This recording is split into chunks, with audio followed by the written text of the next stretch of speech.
are you today? Good. How many people, this is your first trip to John Carroll? Checking us out. Okay, so some people, first trip, welcome to John Carroll. And for those of you who have come back for another look, welcome back to John Carroll. Hopefully you're having a great day so far. This is the informational talk about biology, chemistry, and pre-health professions. I am Dr. Kathy Lee, the Assistant Dean of Health Professions. We also have with us today Dr. Drenovsky. She is the chair of the biology department, and Dr. Setter, who is the chair of the chemistry department. So the three of us work very closely with each other because there's a lot of overlap between the students that we take care of. All right, so Dr. Drenovsky is going to tell you a little bit about the departmental organization and the different majors available in those departments. All right, so like Dr. Lee said, I'm the chair of the biology department. Every year in biology, we graduate somewhere between 60 and 80 students. Those students, the bulk of them are biology majors. So if you think about a biology major, it really spans everything about living organisms. So everything from the very, very tiny things that you cannot see, but they exist and they're important, like proteins and DNA, to very, very large and global issues like global climate change and conservation biology. So it's for students studying biology, they're going to study the whole wide gamut that is biology. We also have two specialized degrees. So we have a degree in cell and molecular biology. So of course, those are the students that really like the things that you cannot see. So students are going to be taking courses in cell and molecular biology and courses that focus on maybe biochemistry, physics, things like that. Environmental science, these are for our students that are really interested in getting out and asking questions related to the environment, whether it's related to climate change or habitat fragmentation or invasive species. So our students who are really interested in environmental issues are going to major in environmental science. Dr. Sutter's going to talk a little bit about the majors in the chemistry department. So, just out of curiosity, when you hear chemistry, how many people think yuck? I'm scared of it. It's hard. Okay. That's okay. That's okay. That's okay. We'll try to disperse that. I mean, I try not to be a very scary person, and you'll find most of the faculty in the chemistry department aren't too scary. We want you to succeed. We're very student-centered, and because of that, we want you to succeed. So within our department, we only offer one major. We don't sort of spread things out like biology does. We only have one major, your chemistry major, and we do that so that everyone's going to be very well prepared and have a very good background in chemistry so they can do lots of different things, whether that be going into law, whether that be going into healthcare professions, whether it be going into industry, teaching, anything that you can do with that chemistry degree, and that's why we make it as general as we can. Now, we do offer a couple of concentrations so that if you know in advance, yes, I really like to know that stuff that you can't see in biology, you can do the concentration in biochemistry. So you're going to be taking a lot more courses on dealing with molecules that are biologically relevant, how they interact, how they respond to biology. You could also do the concentration in chemical physics. You might assume that this includes a little bit more physics than the regular chemistry. Absolutely right, it does. It's for the person who's really concerned about what's going on and why things are doing the way they do, why the chemicals behave the way they do. This particular concentration, you get certified by the American Chemical Society as having completed this very rigorous program. That certification can give you a leg up when you go to apply to a graduate school or go to apply for an industrial job at John Carroll. So that's what the chemistry department offers. And both departments have opportunities in minors and concentrations. Chemistry, the main concentration that we deal with is neuroscience. So we combine chemistry courses with biology courses with psychology courses for those people who are very interested in how the brain works. Specifically, the molecules that is responsible for how the brain works. So, professional healthcare preparation, Dr. Lee will be talking much more about that, but I'm going to guess that's where a lot of you are interested in that professional healthcare profession. It's a separate minor or certificate? We have Just both. We have both a minor minor and certificate in professional healthcare preparation. And this is not about giving you more science classes, not at all. This is really about providing some of those other skills and background information on other things that you're going to need that are going to be important for you as a physician. So maybe something in communication, maybe something in business, healthcare policy. Those types of courses have been put together in order to develop this minor and certificate program in healthcare preparation. The other minors and concentrations that a number of our students go after, one very popular one is population and public health. This is looking at larger issues of healthcare. So it could be vaccination rates, it could be seatbelt use, it could be diseases that move through a specific population. So looking at those types of issues. Neuroscience is also a great concentration. You can be a neuroscience concentration through either the biology, chemistry, or psychology department. So there's a lot of different ways to get that concentration done. The other common minor that I see a lot of my students going after is Spanish. Because a lot of times they want to work with some very specific populations, and having that Spanish fluency is really going to help them communicate with that population. So that's probably one I should put up there. So when I have parents come and talk to me about why should my son or daughter choose John Carroll, or when a student asks me, why should I pick John Carroll, this is the number one reason I give. Students and faculty really get to know one another. We really, really focus on the relationships that we build with our students. You know, if you ask me what's my favorite part of my job, I will say it's mentoring students. I love to work with students. I love to work with them in advising. I love to work with them in research. It's why I chose a small school. It's why I didn't want to go teach at a large university. I wanted to know the students who were in my classroom. So I think the number one reason, you know, why pick John Carroll, why pick STEM at John Carroll is because students and faculty really, we do get to know one another. We have 11 full-time biology faculty, 9 full-time chemistry faculty. Students in their intro classes, at most, it's going to be 30 to 40 students. That's the biggest class you're going to have, probably at John Carroll. You know, it's not like, I mean, this would be a small lecture hall at a school like Ohio State. So that's a very, very different kind of experience. When you know, and then if you think about, as students move through the program, you know, upper level lectures, maybe 24 students max, but maybe just 16, depending on what you're doing. Laboratories, you might have some upper division laboratory classes that may have 6 to 12 students. Right? A faculty member with 6 to 12 students. I mean, those faculty really get to know those students. They're working with students on those labs, on those questions. You know, if I think about the kind of letter I can write about a student that I've had in a class like that, or who's worked in my research lab, you know, as opposed to if I was at a large university and all I could say was what grade they got, maybe their attendance, not a whole lot about them as a person. But if I've had a student in a class like this, or they've worked in my research lab, or we've worked on an immersion trip together, I can write a lot, and a lot of detail, and a lot about who that student is, not just in the classroom and the things that they did in the classroom, but the bigger picture of who that student is.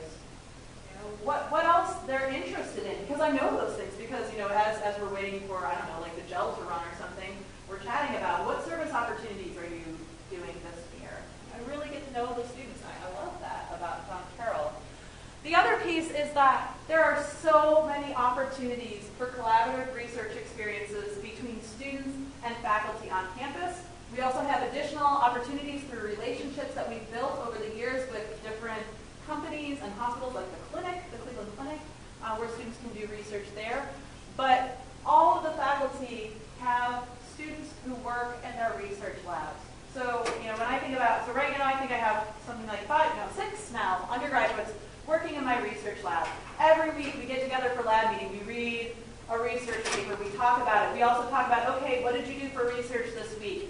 You know, what were the goals that you had this week? What did you accomplish? What problems did you run into? You know, do you need a meeting with me? Do we need to talk about this? How's that poster coming for celebration of scholarship? You know, and then also beyond that, we publish papers with our students. So peer-reviewed publications, that's like the golden ticket. I mean, that is just science gold when you're applying for graduate school, for professional school, to say, I'm a published author. I mean, and also just in terms of like defining who you are, saying, I'm a published author. That's amazing. We take students to conferences. It's actually one of my favorite things that I've done since I've been at John Carroll, are the conferences that I've taken students to. Because students are used to thinking of, oh, this is my world in science at John Carroll. But then when they go to a national, international conference, and they see themselves as part of a broader scientific community, that's a transformative experience. I mean, it's amazing. Yeah, you have a question? Yeah, and I'm sorry to interrupt you. No problem. But I'm very interested in the research point. So the average senior will have done X years of research, of which one has been at the clinic or somewhere else off campus? So it depends on the students, and I would say not all students want to do research. So I would say, so I was just looking at our senior exit interviews, and at least a third of the students had had a research experience outside of the classroom. But to try and make sure that more of our students are engaging in research, we've converted even our introductory labs to have course-based research experiences. So for example, we have a faculty member in the biology department, and his passion is finding new species of algae. That's his passion. He goes to all of these far-flung places, the Atacama Desert, wet walls in Hawaii, goes and samples, and then brings those samples back and tries to figure out what they are. And so our introductory biology students were learning, as they were learning how to extract DNA from those samples, they were also using those samples for his research. So we had different teams of students that each got their own unknown. They extracted the DNA, they ran the gels, they sent them off for sequencing. They found, I think, something like 8 or 10 new species to science.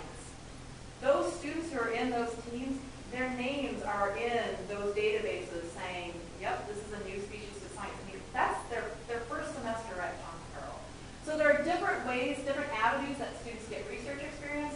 Every year we have about somewhere between 10 and 12 funded positions for student undergraduate research on campus.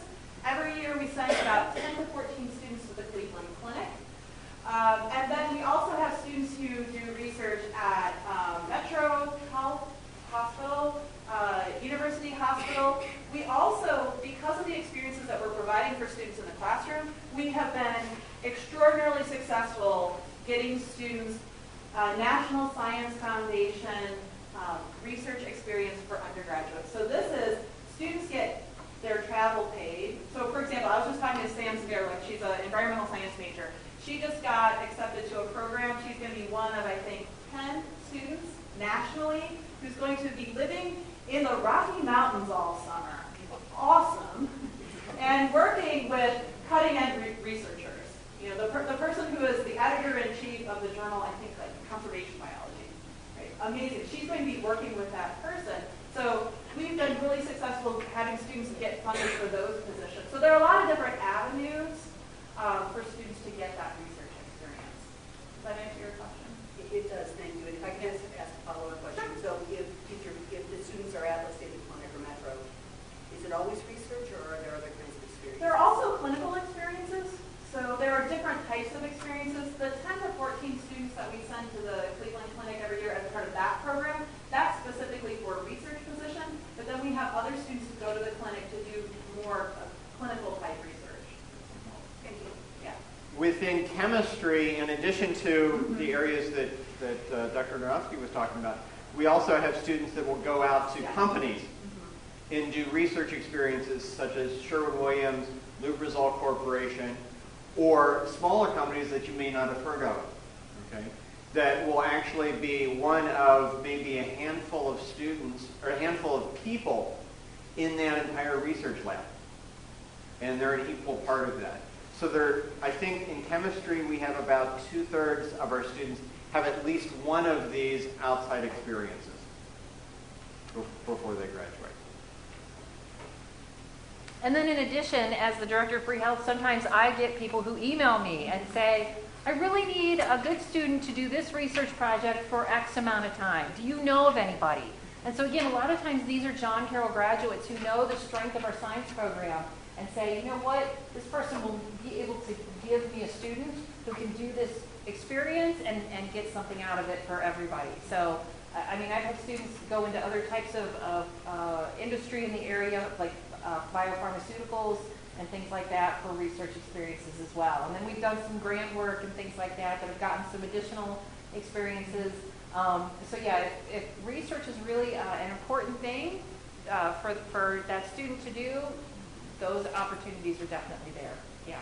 You know, I think some of it is students saying, this is something I want to do, and pestering faculty. You know, like, honestly, and I like to start students their first year in college in my lab because then I get them for 4 years, and we can really do something very meaningful together. So it's not, I think students should be aware that it's not necessarily something that they should think, oh, I don't have what I need to do that, I should wait until my senior year. By senior year, it's too late. Like, if research is something that, like, lights your fire, start talking to faculty, like, you know, you get stuff put on campus and be like, where are the biology faculty? Where are the chemistry faculty? I want to do research. Like really, honestly, you'd be like, oh, you're really excited about science. Like, come talk to me. Yeah. And this is also a time when a lot of students will go out and find their own opportunities, which is phenomenal. Right? In high school, it's a little bit more, okay, you're going to go and do this now. College, you're expected to be a little bit more independent. So for example, a couple of years ago, I had a neuroscience student who came to me and she said, you know what, I found this great research opportunity in Switzerland and I would like to do this. And I said, what? Can I go too? And she said, no, but you can write me a letter. Can you write me a letter so that I can get into this program? I said, sure. I wrote her a letter. She spent a semester in Switzerland doing neuroscience research. And in the fall, she's going to medical school. So a lot of times students will go out and find their own opportunities, even outside of John Carroll, but then they come to us for those letters of recommendation and insight on whether or not these would be good things to do. Yeah. And, you know, we have lots of students who know of opportunities. You know, like we have a student who's from New Hampshire in our department, and she really wanted to go back to New Hampshire for the summer, but she found a conservation organization that funded her for an internship. Or we had another student who was from upstate New York, and he found an opportunity there. And so, yeah, you know, I think some of it is students being proactive too. Yeah, absolutely. Sorry, we got off track. Oh, sorry. Go on. It's exciting. All right.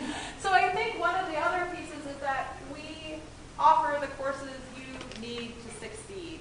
So Dr. Lee will talk more about the pre-health programs. How many of you, did we already ask, how many of you are interested in pre-health? Healthcare, dentist, doctor, yeah. something. Okay. Yeah, lots So don't worry. We have the classes that you need to get into those programs, and you will be well prepared if those are your interests, where your interest lies.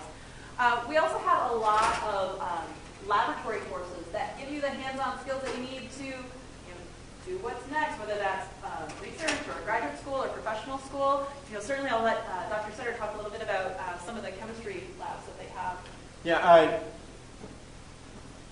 it just happens completely by coincidence that the first one there is analytical, and I happen to be the analytical instructor. We just went alphabetically. But if you've ever seen any of those techno-crime dramas on TV, like CSI or NCIS or Bones or any of those types of things, they'll just always go into the lab and they do these cool things with this box, and then they report the results. Well, that box is either analytical or instrumentation, and I teach that.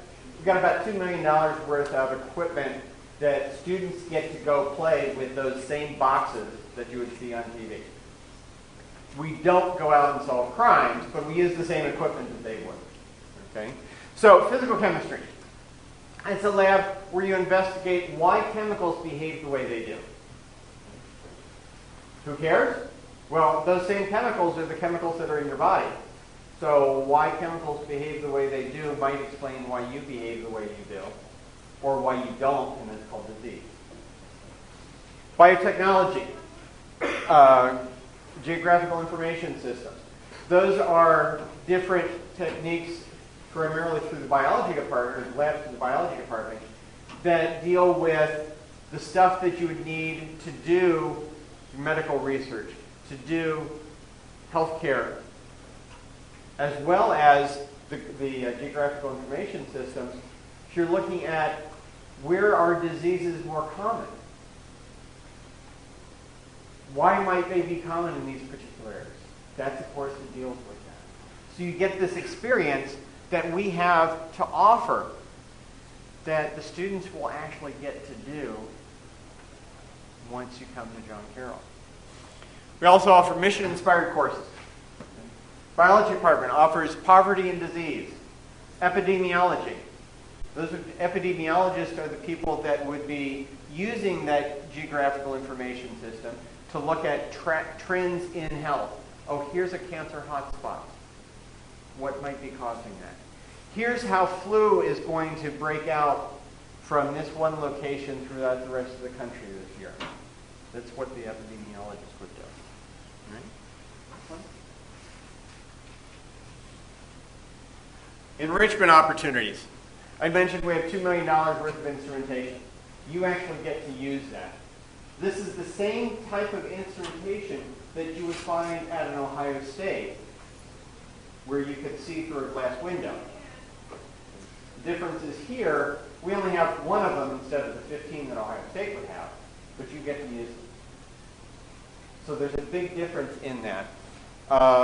Internships. We had talked about those before in relationship to the research question. We've got those opportunities for both on campus and off campus. We also have one of the good things about some of our internship programs with companies, at least within the chemistry department, is that you'll work at a company over a summer as an intern, full-time, and get paid. And then they'll say, I know you're going back to school, but would you like to work part-time for us during the academic year? And a number of our students say, yes, I'd very much like to make the money and to gain that experience, because I like that.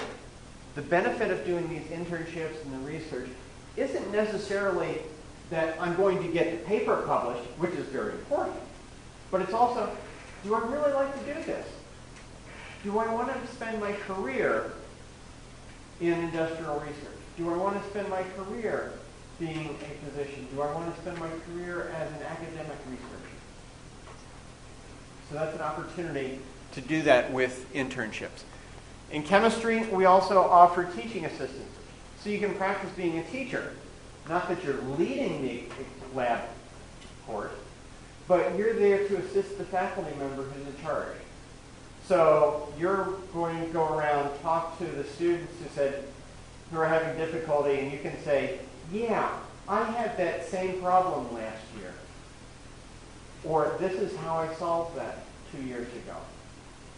Or when Faith says this, you really should pay attention because it helped me so much. So that's what the teaching assistants would be doing. And I've often said that the best way to learn a subject is try to teach it to somebody else. Our teaching assistants really get a good handle on the chemistry that they're teaching to their younger student colleagues. All right, so I'll talk a little bit about the field courses, because a lot of those are in biology. So we offer opportunities to enrich your experience. So for example, in the biology department, we offer a number of courses in which students do some of the preparation work here, and then we go out. So for example, Costa Rica, we have a tropical field biology course, very, very popular, not surprisingly. I was just actually talking to one of our seniors in an exit interview, and as I was asking him all these questions about his experience in the biology department, I could not get him to stop talking about his experience in Costa Rica. He had such a fantastic experience. So what they do at the beginning of that class is they learn about the tropical rainforest and they develop a research project. And when they go down to the field station, they do that research. They collect data to provide evidence about that research question. And some of our students, based on that experience, have published papers, have taken it to conferences. It's not just some, puny little question. It's meaningful research. It's a meaningful experience. It's very transformative for students. I teach a class on desert biology. Students have the opportunity at the end of the course to fly out to California with me. That's where I did my graduate work, and I still have a number of colleagues. So we stop in multiple places, and my colleagues come out and talk about the research that they're doing. We collect data at different locations, and it's a really, really amazing experience. The number of students who said, do we have to go home now? It's really, and the last time I was like, I don't really want to go home now either. It's such a great experience, and really getting to know those students so well. We also have a faculty member who teaches a class on reptiles, and they go out to the grasslands of Kansas. And so it's a class where literally one of the labs is learning how to catch snakes, so that when they're out in the field, they catch snakes, they find, they catch lizards, they, do biodiversity surveys. We also have another class that's on amphibians. They go to the Appalachian Mountains, same kind of thing, picking up rocks. If you find underneath it, who finds the coolest thing that day? So if you like to be outside, you have those opportunities. Immersion experiences, probably one of the most popular immersion experiences that students have that are in the biology and chemistry departments is the medical immersion trip to Honduras. So what this experience is students apply for this program. They spend a year preparing to go down. They go down with about 4 or 5 faculty, a couple from the biology department, a couple from the chemistry department, I think a couple from political science, as well as doctors and nurses who volunteer their time to go down. And they go down to Honduras and spend about 2.5 weeks providing medical brigades. So they'll go out into communities, and people will come and they'll take their vitals. They'll provide them with basic medicines. They'll talk to them about, all right, this is what you need to do to help manage your diabetes, or, oh, you don't have a clean source of water. These are some mechanisms. Here are some, iodine packets or whatever that you can use to help clean your water. Students are so transformed by this experience that we have alumni who have written and said, can I go? I know I'm not a John Carroll student anymore, but can I still go down? I mean, it was that meaningful to them. Study abroad. I think a lot of students who are interested in science think study abroad is not possible for me. It is. It is. If that's something that you want to do, it's possible. It's an amazing experience. It's one of my favorite experiences from college. The one thing I would recommend is that if that's something you want to do, tell your advisor right away, even if it's that you're not sure, because if you plan for it, it's totally possible. And we have great relationships with some universities that have fantastic science programs. So a lot of our students go to University of Hull. That's in England, as well as there are 2 different national universities in Ireland. There's a university in Galway, and there's also a university near Dublin called Maynooth. They have fantastic science programs. I also had a student, one of my advisees went to New Zealand. She took this, flora and fauna of New Zealand class, and that applied to her biology major. How cool is that? I just thought that was really, really an amazing experience. So yes, study abroad is totally possible. Sure. Once you have completed your 4 years of study here at John Carroll, there are lots of opportunities of where you can go afterwards. So historically, our students in chemistry and biology have largest proportion gone into a healthcare professional program. So it's medical school, podiatry school, pharmacy school, physician's assistant, anything related to healthcare where you need an advanced degree. About 40%, a little bit more, of our students have gone there. We have good relationships with those schools. Schools generally like John Carroll students very much. We've got a large number that go directly into employment, slightly larger in chemistry than biology, but we've got a large number that go directly into employment. So they're going into the Lubrizols, the Sherwin-Williams, the PPGs, the Procter & Gamble, going into work with the government. Okay. So we had going into there. Then we have a large number of people who also go into graduate programs. So these are folks who have decided, I really like biology, I really like chemistry, I want to know more about it so I could be an instructor at a John Carroll in the future, or I could be an instructor at Ohio State, or I can be a high-priced researcher at a major company. So there's more people go into that from biology than from chemistry. And then biology, we also have a sizable number of people that go directly into some teaching programs or directly go into teaching. And then service. So they'll do a year of service or more of service before doing something else. Unfortunately, within chemistry, we don't have quite as many because we don't have quite as many students. We graduate about half as many students per year as the biology department does. And occasionally we have some people that we just didn't know what happened to them when they left. They weren't sure when they left John Carroll what they were going to be doing. And so that's that. Now, said how many go into these different places? Here's where they go.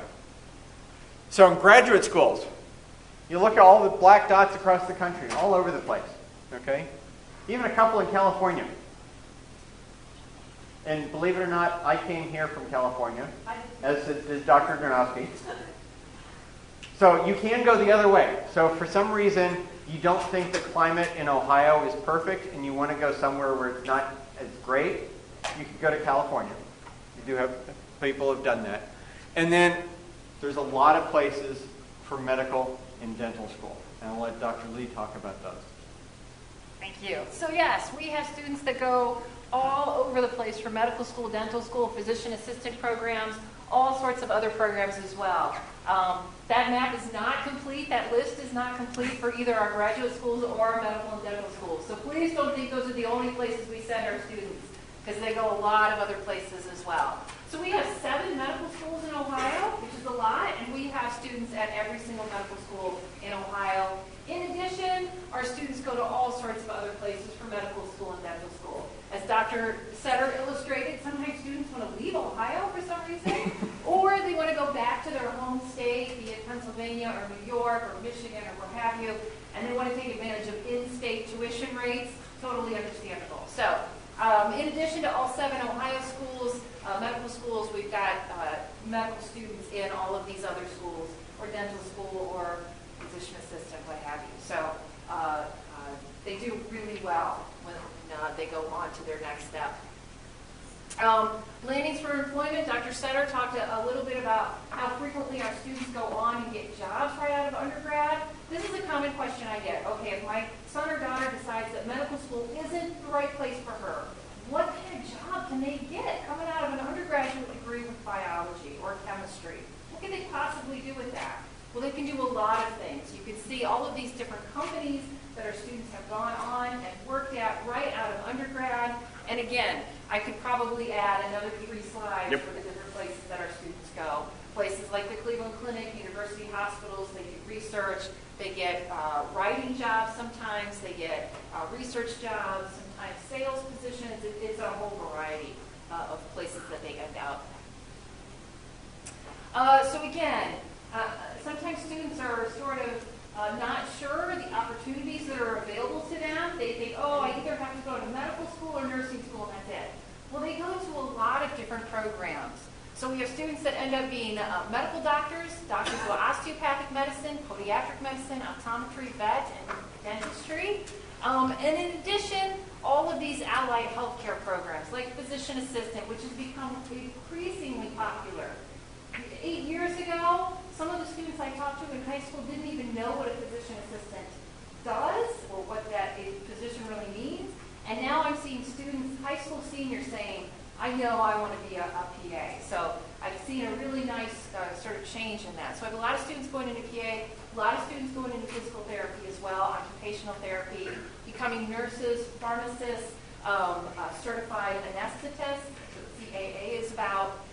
We do have some early acceptance programs in place. These are schools that have formed affiliation agreements with John Carroll. They say, we love your students. We're going to give your students an opportunity to gain one of the seats in our school early. So you can gain a seat in medical school as a high school senior at Ohio University or at LECOM, Lake Erie College of Osteopathic Medicine, or you can get a seat earlier than what you would normally do. So the normal trajectory is that most students apply to medical school or dental school at the end of their junior year to go to that school after graduation. With these early acceptance programs, you apply as either a high school senior or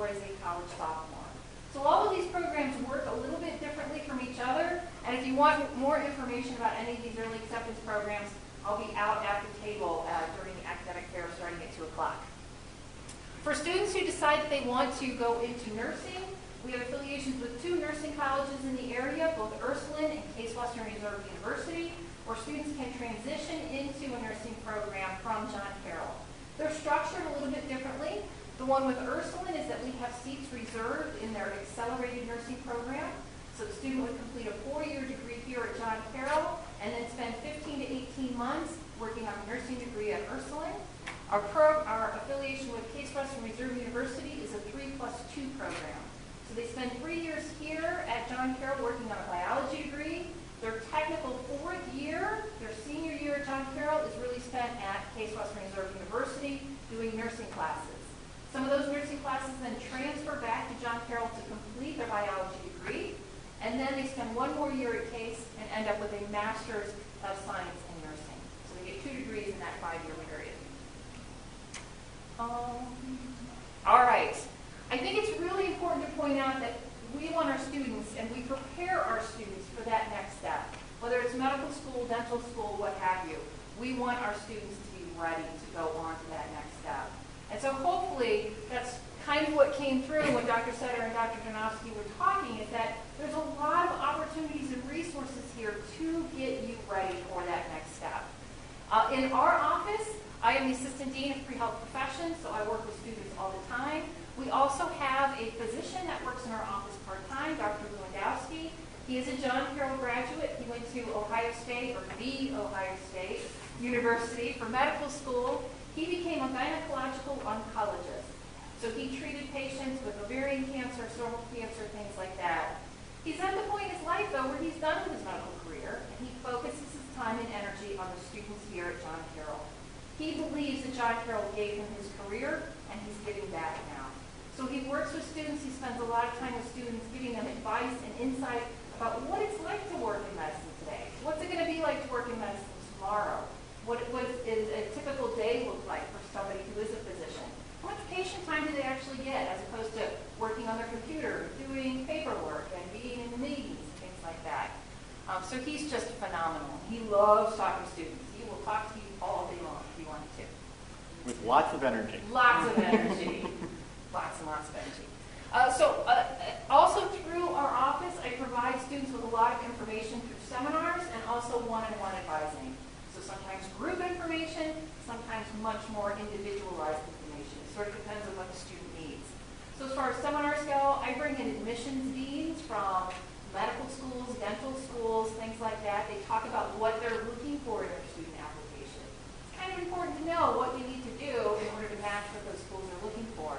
I also bring in people to talk about different healthcare careers. Sometimes students get into school and they say, you know what, I thought I wanted to go to medical school, but when I think about that journey, it's not the right one for me. So what else can I do? What are some other opportunities? And that's where this Survey of Health Professions course comes in. This is a course that I offer through the department where once a week I have somebody come in and they talk about a different career in healthcare. And a lot of these careers are things that students have never even thought about. So earlier in the semester, I had somebody come in, they talked about biomedical ethics. So there's somebody who works in the hospital who helps families make decisions, ethical decisions about how treatment should proceed, or sometimes shouldn't proceed. 2 weeks ago, I had somebody come in who's a nutritionist. She's a nutritionist who works in the oncology department at the Cleveland Clinic. So she's there specifically to give help to people who are going through chemotherapy and cancer treatment. I've had physician assistants come in, podiatric doctors come in, genetic counselors, physical therapists. All of these different healthcare careers that students end up going to sometimes. Lots and lots of one-on-one advising. So I talk to students all the time because students change their minds all the time about careers, about majors, about minors, and that's great. I think that's what college should be about figuring out who you are, what your priorities are for later on in life, and what your strengths are, and how to use those strengths for your career. So lots of one-on-one advising on careers. We also have a great career center where students get a lot of help. I also do a lot of curriculum advising. So a student will come in and they say, you know, I think I want to go to this program right here, but I'm not sure if I should take this class or this class. Which one should I take and when should I take it? So those are all important questions. advising system here. So if a student comes in, they want to be a biology major or a chemistry major, what have you, they would have a primary advisor to help them with those majors, help them with the core, make sure they graduate in 4 years.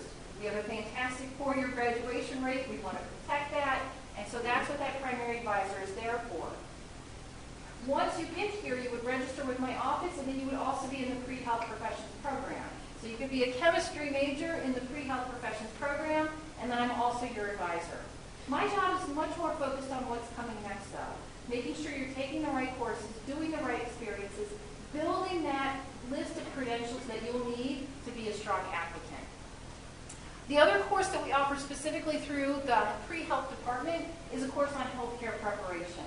And this is taught by our physician, Dr. Drenovsky. And so he does a lot of work with students on preparing you for this career in healthcare, getting you to think about some of the things that you may not even be aware of right now. And he can give that insight because he was a physician for many years. All right, so again, we help prepare you for this next step. One of the things we also provide to our students is interview preparation. Those interviews are critical. They can tilt your application to either the yes pile or the no pile. And I want my students all in that yes pile. So typically speaking, in the spring semester of their junior year, they go through HPAC, Health Professions Advisory Committee. This is where you have to fill out an application with my office that really details everything you've done in college to prepare yourself for that next step. Once I have that information, I assign a committee to you, and the committee is made up of faculty members from across the university. You have to go on individual interviews with those committee members, and then you also have to interview with the committee as a group. So it's a little bit of a nerve-wracking process, but it's a great experience for my students. I want them to make their mistakes here in that interview. I don't want them going to our medical school interview and making mistakes and saying things that they shouldn't say or saying things in the wrong way. So at the end of that process, those faculty members funnel their comments to me, and I put together a feedback form for every single student that says, these are the great things we see in your application. These are some things that you might want to get done before you submit your applications. I also give them some advice about the personal statement that they wrote that explains why this is the right career path for them. And then I also give them some tips on how they can be a stronger interviewing candidate. So again, I want those students to make mistakes here, not out when they're interviewing at medical school and dental school. After that, I write committee letters of recommendation for all of my students. That committee letter of recommendation gets sent to whatever school you apply to help support your application. And again, this gets back to that relationship that Dr. Drenovsky was talking about. We get to know our students. And that committee letter of recommendation, I spend very little time talking about your academics. They can look at your transcripts, they can look at your other faculty letters, and get a pretty good idea of what kind of academic student you are. That committee letter of recommendation focuses on other qualities and characteristics of you. They're going to make you a great student and a great healthcare provider. Right? How do you show compassion? How responsible are you? How determined are you to accomplish this goal? Those kinds of things are the things I talk about. How long have you been talking about this? What was the deciding factor that made you realize that medicine is the right place for you, or dentistry, or what have you? So it's a really powerful, strong advocating letter for our students. We also have a professional healthcare minor, which I talked about a little bit briefly. And if you want more information about that, stop out at the table during the academic fair. All right. This is a great question that I get all the time. What do I need to do to get into this program, whether it's medical school or dental school or PA? What are they looking for? Well, the metrics are always going to be important. They want to see strong grades. They want to see strong standardized test scores. Things like the MCAT, the DAT, the OAT, all of those acronym names for those standardized tests. So they want those as well. But in addition, that's not enough. They want more than that. They want very well-rounded students that have had a variety of experiences. Things that Dr. Drenovsky and Dr. Sutter just talked about. What kind of experiences? Things like research. We've got a lot of different types of research going on here. Not all terrestrial ecology and things like that, but we've got microbiology research and genetics research and things like that going on at John Carroll. So getting those types of experiences are always going to be important. And you may say, well, how can research in Costa Rica help me get into medical school? Well, it does, because research helps build some very specific skills that medical schools and dental schools are looking for. Right? They want students who have great problem-solving skills. That's research. They want students who have great communication skills. That's when you go on your conferences and you talk about your research. Right? They want people who have great ability to work with other people in a team. Medicine is a very teamwork-oriented sport, right? That's research. So even doing research in Costa Rica is going to help prepare you for your future career in healthcare. Other things they're looking for. Service, extremely important, and it's part of our mission here at John Carroll. We have a whole office. It's called the Center for Service and Social Action. They coordinate lots of different types of community volunteer work and community service. And then I also have students that do things on their own. We have a lot of hospitals in the area. I have students who volunteer at hospitals, whether it's Cleveland Clinic or Metro Health or university hospitals. I have students that volunteer at hospice, which is a really important thing for them to do. I have students that work with refugees at the Refugee Center. I have students who tutor other students in the Cleveland Metropolitan School District. So that's another great thing that medical schools are looking for. They're looking for students who have taught somebody else, which is one of the reasons why those opportunities to become a teaching assistant in the chemistry department is really important. If you're going to be a physician or a dentist or physician assistant, part of what you have to do is educate your patients, right? So spending some time doing education is really important. It's going to help build those skills. So yes, being a teaching assistant in the chemistry department is going to help you get into a healthcare school. So lots of different types of service. We also have a really unique opportunity for students to become an emergency medical technician or emergency medical responder and work here on campus. So John Carroll has a student-run emergency medical squad. These are all, for the most part, students who are at John Carroll and then are the emergency response team when something happens on campus. Now, you do have to become EMT trained or EMR trained to work on that squad, but you can do that by taking classes here at John Carroll, or if you take those classes somewhere else and volunteer on the squad here, you get reimbursed for those classes.